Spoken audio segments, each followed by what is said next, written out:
Okay, so this is a continuation of a video I did uh last night or on or very early in the morning on the 12th of September at like 0:30 in the morning. And in that video I talked about Trump making this wild claim that that the illegals are coming in, they're eating the cats and they're eating the dogs and all that nonsense, right? And I played a series of videos that the first video talked about Trump's outrageous claim. The second video talks about a town in Springfield that had no evidence of that going on. And in the third video, I played where that incident really took place, which now we're going to talk about propaganda, right? And we're going to dissect the mechanisms and its impact on the discourse, because both Republicans and Democrats use propaganda to bait its constituency into giving them support. So propaganda in this essence is a form of communication strategically designed to influence the emotions, attitudes, opinions, and behaviors of a target audience. It often employs biased and misleading information to promote a particular political cause or point of view. While the term itself may evoke negative connotations, propaganda's impact and its reach are far more nuanced and pervasive than one might initially assume. At its core, propaganda operates by appealing to emotions rather than reason. It leverages techniques like selective presentation of facts, repetition of messages, and the use of loaded language to create a desired narrative. By tapping into deep-seated fears, aspirations, and prejudices, propaganda can bypass critical thinking and foster uncritical acceptance of the message. The effects of propaganda can be far-reaching and profound. In the political sphere, it has been used to mobilize support for wars, justify oppressive regimes, and demonize political opponents. It can also be used to shape public opinion on social issues, influence consumer behavior, and even promote health initiatives. One of the most concerning aspects of propaganda, it is potential to distort reality and create false consensus. By repeatedly presenting a particular viewpoint as the only valid one, it can stifle dissent and create an illusion of anonymity. This can be particularly dangerous in societies where freedom of expression is limited, as it could potentially lead to suppression of alternative perspectives and the erosion of democratic values. Moreover, propaganda can have a corrosive effect on social cohesion by exploiting existing divisions and promoting stereotypes. It can fuel prejudice and discrimination.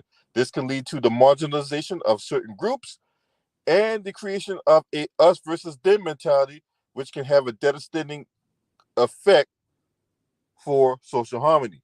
In the modern digital age, the proliferation of social media and online platforms has amplified the reach and impact of propaganda. The spread and ease which information can be disseminated online has made it easier than ever to spread misinformation and manipulate public opinion. This has given rise to concerns about the potential for fake news and filter bubbles to further polarize society and undermine trust in traditional institutions. Despite its negative connotations, it's important to recognize that propaganda is not inherently evil. It can be used for positive ends, such as promoting public health or raising awareness about social issues. However, its potential for misuse is undeniable, and it's crucial to be vigilant in recognizing and resisting its manipulative tactics. What's up, David Joseph? Salute to you in the morning. So, in conclusion, propaganda is a powerful tool that can shape beliefs, attitudes, and behaviors. While it can be used for good and ill, its potential for manipulation and distortion of reality makes it a force to be reckoned with.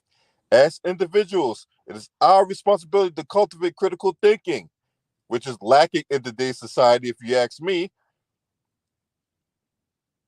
and be wary of information that appeals solely to our emotions. By fostering a healthy skepticism and seeking out diverse perspectives, we can resist the influence of propaganda and make informed decisions based on reason and evidence.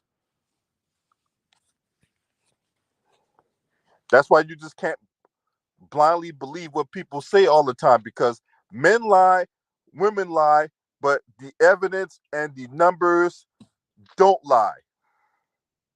The cameras don't lie, but men lie and women do.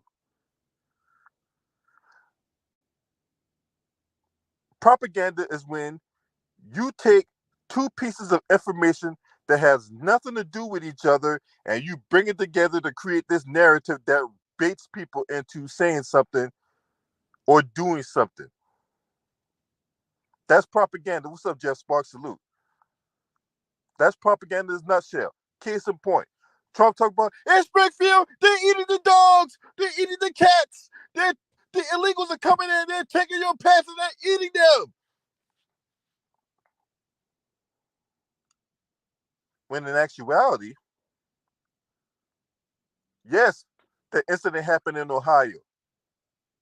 Yes, the incident involved somebody, but it was not an illegal. It was, however, an American citizen who was busted and arrested, and she is currently in prison right now. Well, not in prison, but she is in jail right now on $100,000 bond.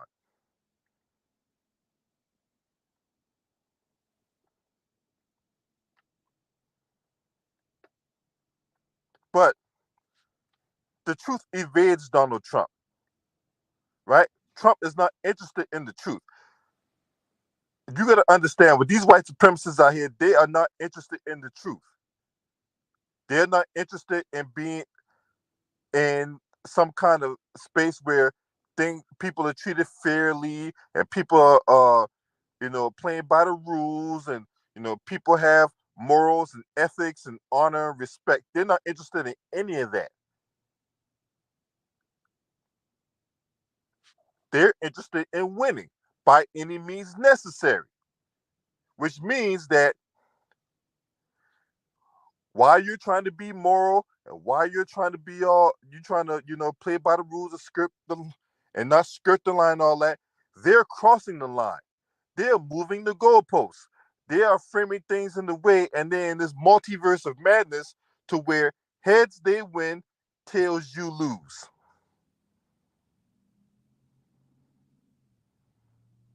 Because white supremacy likes to take both sides of the argument. Heads they win, tails you lose.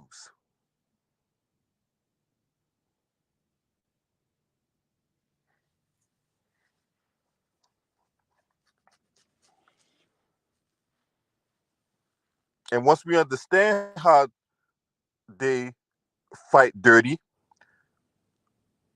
then it will give you a complete understanding of why they say the things they say at the particular time. And then understanding how the orange man works, he says this and he's just going to keep repeating it and keep browbeating this into the discourse, right? He's going to keep on repeating the same old talking points until it reaches critical mass. And what better way for a piece of propaganda or a lie to reach critical mass, considering that 67 million people watched the debate a couple nights ago? 67 million people. And I said what I said about how I felt about the debate a couple nights ago. I think it was nothing more than two individuals slinging mud butt. I said what I said. I ain't changing nothing. Right? If you have a difference of opinion, that's on you. But I said what I said. I ain't taking nothing back. But anyway, I hope you got something out of this video. This was really impromptu after I read a couple comments and things of that nature. And, I want to hear from you. If you're not subscribing to this channel, make sure you hit the subscribe button, hit the like button, share these videos on your social media platforms. If you would like to donate to the cause, there's the Cash App, there's the PayPal. Any and all donations are accepted and appreciated. Last but definitely not least, shouts out to the LDBC. This your man. Scream at me. Ho!